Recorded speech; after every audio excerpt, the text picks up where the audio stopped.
नमस्कार दोस्तों, मैं आपके अपने YouTube channel education update academy आपका एक बार फिर से स्वागत है। मेरे प्यारे साथियों, काफ़ी समय से आपका इंतज़ार रहा कि सर एसएससी एमटीएस या हवलदार एग्ज़ाम जो है होने वाला है और आप जो है जीके जीएस का रिवीजन क्लास कब से स्टार्ट करेंगे। काफ़ी बच्चों का क्वेश्चन था और काफ़ी बच्चे जो है कमेंट बॉक्स में कर रहे थे। तो प्यारे साथियों, आपके जो है इसी प्यार से जुड़े रहने के लिए बहुत बहुत धन्यवाद। मेरे प्यारे दोस्तों, अब अपन बिना किसी देरी से अपना जो है आज के इस क्लास को स्टार्ट करते हैं, इस सेशन को स्टार्ट करते हैं। और मेरे प्यारे साथियों, आपको क्या करना है, क्लास को अच्छी तरीके से जो है बिल्कुल अपने जो है माइंड को एक जगह रख कर और दोस्तों सुनते जाना है और समझते जाना है। क्योंकि दोस्तों अब अपने पास जो है नोट्स बनाने का टाइम नहीं है।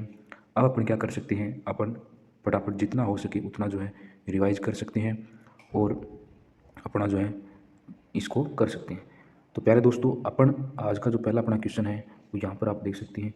भारत में संसद के दोनों सदनों का चुनाव जो है वो किसके द्वारा करवाया जाता है। मेरे प्यारे साथियों, क्वेश्चन तो भले ही आपको एक ही दिख रहा होगा और अपन इसका आंसर जानेंगे तो निर्वाचन आयोग इसका बिल्कुल करेक्ट आंसर हो जाएगा। लेकिन मेरे प्यारे साथियों, इस क्वेश्चन से रिलेटेड जितने भी क्वेश्चन बनते हैं, या फिर दोस्तों अपन यूँ कह सकते हैं, ये टॉपिक जिस भी जो है चैप्टर से उठाया गया है और उसके आसपास का अपनी एसएससी एमटीएस या हवलदार एग्ज़ाम में जो भी क्वेश्चन पूछे गए हैं उनको अपन एकदम से बिल्कुल एनालाइज करेंगे, ताकि अपने पास कोई भी क्वेश्चन इससे संबंधित या फिर इसके आसपास कोई भी क्वेश्चन आगे अपने एग्ज़ाम में पूछा जाए तो अपन जो है आसानी से उसको कर सकते हैं। तो प्यारे दोस्तों, अपन इसका करेक्ट आंसर एक बार सभी साथी कमेंट बॉक्स में लिखेंगे कि जो भारत में संसद के दोनों सदनों का चुनाव है वो निर्वाचन आयोग के द्वारा करवाया जाता है। अब दोस्तों अपन देखते हैं इसमें इम्पोर्टेंट लाइन। जैसे दोस्तों यदि अपन बात करें इस निर्वाचन आयोग की जो स्थापना की गई थी तो सन 1950 में जो है निर्वाचन आयोग को स्थापित किया गया था। इसी प्रकार से दोस्तों अपन जो है इसके बारे में जानते हैं कौन से भाग में जो है निर्वाचन आयोग का जो है उल्लेख अपने को मिलता है। तो भाग अपने पास XV, मतलब दोस्तों अपन कह सकते हैं अपने पास जो भाग अपने पास जो है दोस्तों 15 जो है उसके अंतर्गत जो है निर्वाचन आयोग का दोस्तों उल्लेख किया गया है। इसी प्रकार से मेरे प्यारे दोस्तों अपन देखते हैं कि निर्वाचन आयोग जो है ये किस अनुच्छेद के अंतर्गत आता है। तो प्यारे साथियों, अनुच्छेद 324 से लेकर और 329 के बीच जो है निर्वाचन आयोग जो है दोस्तों आता है। तो इसको भी आपको ध्यान में रखना है और दोस्तों अच्छी तरीके से जो है अपने माइंड में ध्यान से करना है। प्यारे दोस्तों, इसी प्रकार से अपन देखते हैं अनुच्छेद 324 की यदि बात करें, यदि अपन फुल डिटेल से जाने पहचाने कि आखिरकार अनुच्छेद 324 के अंतर्गत क्या अपने को देखने को मिलता है, तो मेरे प्यारे साथियों अनुच्छेद 324 के तहत जो है संसद होती है और राज्य विधानमंडल का इसमें उल्लेख होता है। तो ऐसे आप इसको समझ सकते हैं और इसको आप लर्न कर सकते हैं। इसी प्रकार से दोस्तों यदि और अपन इसके अंदर गहराई से इसको समझें तो अपन यूँ कह सकते हैं कि इसके अंतर्गत जो है राष्ट्रपति उपराष्ट्रपति के पदों की चुनाव का जो है अधीक्षण करना, निर्देशन करना और नियंत्रण चुनाव आयोग में शामिल है। तो इस कॉन्सेप्ट को भी आपको अच्छी तरीके से ध्यान में रखना है, ताकि कोई भी अपना क्वेश्चन है वो मिस न रहे, अच्छे से अपना पेपर अच्छा बन जाए। तो प्यारे दोस्तों, नेक्स्ट इम्पोर्टेंट लाइन आप यहाँ पर देख सकते हैं कि स्थानीय निकायों जैसे पंचायत नगर पालिका का चुनाव राज्य निर्वाचन आयोग के द्वारा करवाया जाता है। तो इस इम्पोर्टेंट लाइन को भी आपको बिल्कुल अपने जहन में डाल लेना है। मेरे प्यारे साथियों, आप जो है क्लास को बिल्कुल शेयर कर सकते हैं अपने दोस्तों के साथ और बता सकते हैं कि जो है अपना रिवीजन स्टार्ट हो गया है। और जितना मेरे से प्रयास होगा, हमारी टीम जितना प्रयास कर पाएगी दोस्तों उतना कर पाएगी, यानी करने की पूरी कोशिश करेगी। लेकिन मेरे प्यारे साथियों, आपका ये जो है फ़र्ज़ बनता है, आपका एक छोटा सा काम बनता है कि मेरे प्यारे दोस्तों अपन जो मेहनत कर रहे हैं, हमारी टेक्निकल टीम जो लगी हुई है, प्यारे साथियों प्लीज़ यदि आपको लगे यार कि वास्तव में हमारे लिए सर मेहनत कर रहे हैं, हालांकि दोस्तों अभी अपने जो है इनकम बिल्कुल 0 रुपये है, लेकिन फिर भी मैं यूँ सोच रहा हूँ कि कोई बात नहीं। लेकिन मेरे प्यारे साथियों, आप जो है एक छोटा सा काम कर सकते हैं कि ये जो अपने क्लासेस चलती हैं प्लीज़ ज़्यादा से ज़्यादा वीडियो को शेयर कीजिएगा और मेरे प्यारे साथियों एक छोटा सा कमेंट करके ज़रूर बताइएगा कि हमें कि कैसा अपने जो है क्लास अपने को अच्छी लग रही है या इसमें क्या सुधार किया जाए, कौन से क्वेश्चन आपको और आपने इससे रिलेटेड पढ़ा है, आपने भी तो पढ़ाई की है, तो इससे रिलेटेड कौन से क्वेश्चन आपने देखे हैं, या फिर यूँ कह सकते हैं कि इससे इम्पोर्टेंट क्वेश्चन जो आपने और कहीं मॉक टेस्ट में दिया है, तो आप कमेंट बॉक्स में हमें बता सकते हैं और हमारे साथ अच्छी तरीके से जुड़कर जो है और अपन जो है आगे बढ़ सकते हैं। तो प्यारे साथियों, इस छोटी छोटी बातों का भी बिल्कुल ध्यान रखिए प्लीज़ दोस्तों। जब दोनों हाथ मिलकर चलेंगे तो कुछ और अच्छा होगा।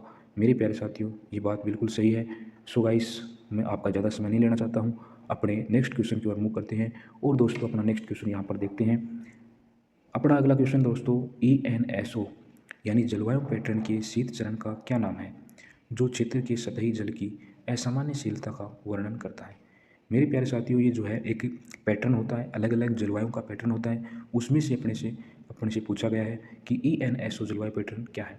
तो मेरे प्यारे साथियों, ये जो इसका करेक्ट आंसर होगा वो क्या होगा, ला लेना इसका बिल्कुल करेक्ट आंसर हो जाएगा। अब प्यारे साथियों, अब अपन देखते हैं कि इसके अंदर यदि अपन जाने कि वास्तव में यार ENSO का फुल फॉर्म क्या होता है, यानी इसकी शॉर्टकट फॉर्म तो ये हो गई ENSO, लेकिन हो सकता है अपने पास ये पूछ ले तो इसका हो जाएगा EL, जो है अपने पास नीनो साउथर्न ऑक्सीलेशन। ये इसका क्या हो जाएगा, इसका फुल फॉर्म हो जाएगा।